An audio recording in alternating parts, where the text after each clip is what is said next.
Le double. Comment ça, le double? Eh ben, on en veut le double. Mais je n'ai encore rien proposé. Justement, on commencera les négociations quand on en aura le double. Ah là, le dernier. On vous pose ça ici. Mais à qui avez-vous tiré toute cette camelote cette fois? D'autres pirates. On a piégé, avec le coup de la carte au trésor du banni. Ah, le fameux. À ce propos, votre fragment. Non. Tu peux te gratter. De toute façon, sans les autres fragments... Bug. Mais y a pas un petit indice qui pourrait se monnayer inscrit dessus? C'est vrai. Mais on a peut-être menti pour le fragment. Histoire de se faire Il mousser. y en a pas des masses qui moussent. Tâche de t'en souvenir. Alors c'est non. Oui. C'est non. Et pour tout ce matos? Des armes, des habits, des ustensiles. On va pas chercher très loin tout ça. On a aussi quelques tonneaux dans la cale. Quoi comme tonneau? Je reste ici, j'ai une petite soif. On a tout stocké ici. Ah, je vois, la couronne écarlate. Alors, combien tu donnes? Ah, mais vous étiez sérieux? Ben, je ne sais pas, je pourrais vous en offrir, disons, 10 piastres par tonneau, à la condition que vous les gardiez sans jamais dire que vous m'avez vu vous voir avec. Ah, très bien. Pas envie de faire du commerce? Du commerce, oui. De la contrebande? Oui, de la contrebande aussi, oui, de la contrebande. Mais là, je prends votre matos, ça c'est sûr. Mais ces tonneaux-là, non, trop risqué. Bon, on aura fait un petit pécule quand Et même. il nous a offert un mignon petit coffre. On y cachera le pognon gagné dedans. Capitaine, la faillite semble aller mieux. Semble aller. Il a l'air, en tout cas. Mais des signes probants. Bah, même en épongeant son visage, il reste bien rouge, mais il souffle déjà mieux avec 6 heures de sommeil dans les bronches. Très bien alors. On va garder le cap sur le bac à sable et on se trouve une petite île commerciale pour refaire nos stocks. Bah, à ce propos, j'aurais voulu savoir Normalement, si on allait faire un si on passe par crochet. ici et qu'on bifurque par l'îlot vers le- isolé. De quoi? Bah, je me dis qu'avec la faillite dans le coltard, récupérer Boss pourrait être une bonne idée. On va récupérer le petit? Non. C'est vrai qu'il commence à me manquer ce petit gars. Allez, on y va. Je vais t'y préparer un de ces câlins, moi. J'ai dit non. C'est un bon combattant, en plus d'être un compagnon fidèle. Mais oui, bien sûr. Je vous rappelle qu'il a essayé de s'aborder le watermelon il y a même pas 2 semaines. Ça fait 2 semaines déjà? Alors il a purgé sa peine. En plus, si tu l'avais pas chauffé, il aurait pas essayé de foutre le feu au voile. Les voiles. Il y avait ça aussi. Rappelez-moi combien de fois il a essayé de nous couler. De souvenirs, pas tant que ça. Quelquefois, tout au plus. Pour moi, c'est non. Il reste sur son îlot et il mûrit quitte à pourrir sur le soleil. Je propose un vote. Puis quoi encore? Le code nous y autorise. Ah, toujours le code. Dès qu'il y a une divergence, le code. C'est toujours le code. De souvenir, c'est l'article 3 qui nous donne le droit de... Article 3. Chaque membre pourra donner sa voix dans les affaires d'importance et aura un pouvoir décisionnel quant au choix de l'équipage. Voilà, c'est ça. Suite de l'article 3. Si divergence sur la suite du voyage ou des décisions concernant le groupe, un vote à main levée peut être engagé. Le point 3, évidemment. À ce moment-là, je vous sors le 4. Si un membre de l'équipage est surpris à saboter le bâtiment ou tenterait de déserter, il sera puni de mort ou abandonné sur une île déserte. Article 5. Personne ne doit frapper quelqu'un d'autre à bord du navire. Les querelles seront réglées à pied sec de la manière qui suit, à l'épée ou au pistolet. Fallait l'affronter en duel au lieu de le balancer par-dessus le bord. C'est mon pied au cul qui l'a affronté en duel. Ah oui, vu sous cet angle. Mais il n'empêche, capitaine, que nous avons payé pour l'avoir avec nous.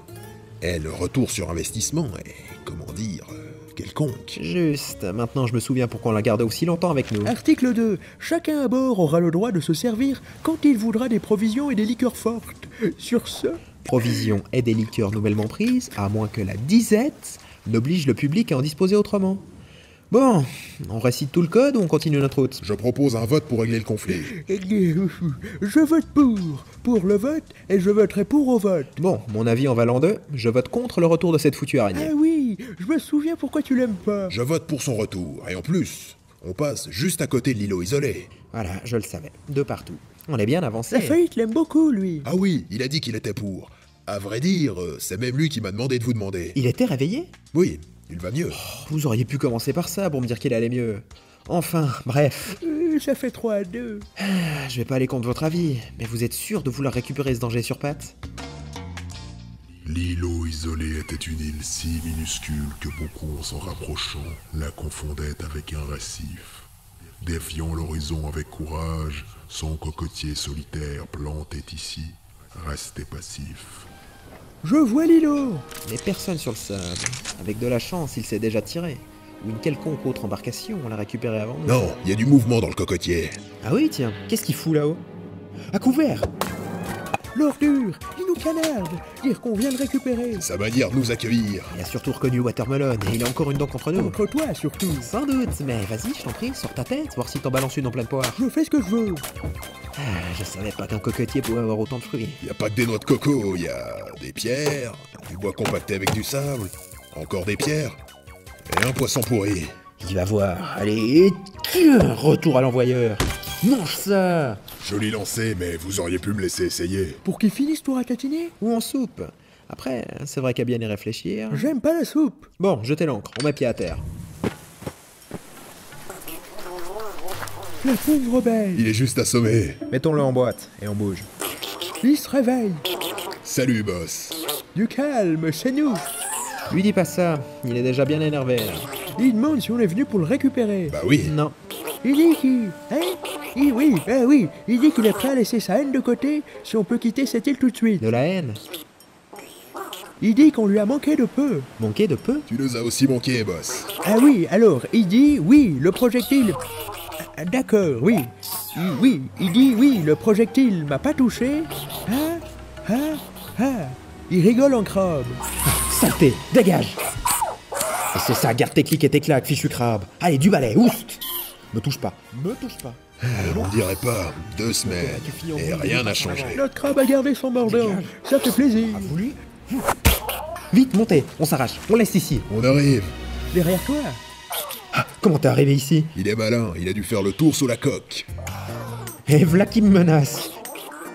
Il veut des garanties de pas se faire balancer par-dessus le bord à nouveau. Je vais lui en donner des garanties, moi. Et il désire avoir son droit de réponse quant au butin récupéré. Il dit être un membre comme les autres, et ainsi, il mérite le respect. Ouais, c'est ça, compte dessus. Il invoque l'article 3. Mais c'est pas vrai, ça va pas recommencer. Allez, viens, boss, dans la main. On va manger une morse, et après, je t'emmène voir la femme. C'est ça, et qui reste pas dans mes pattes, sinon il finit à la flotte. Non, mais... Le crabe du capitaine à nouveau à bord. Il faut fêter ça. Misère.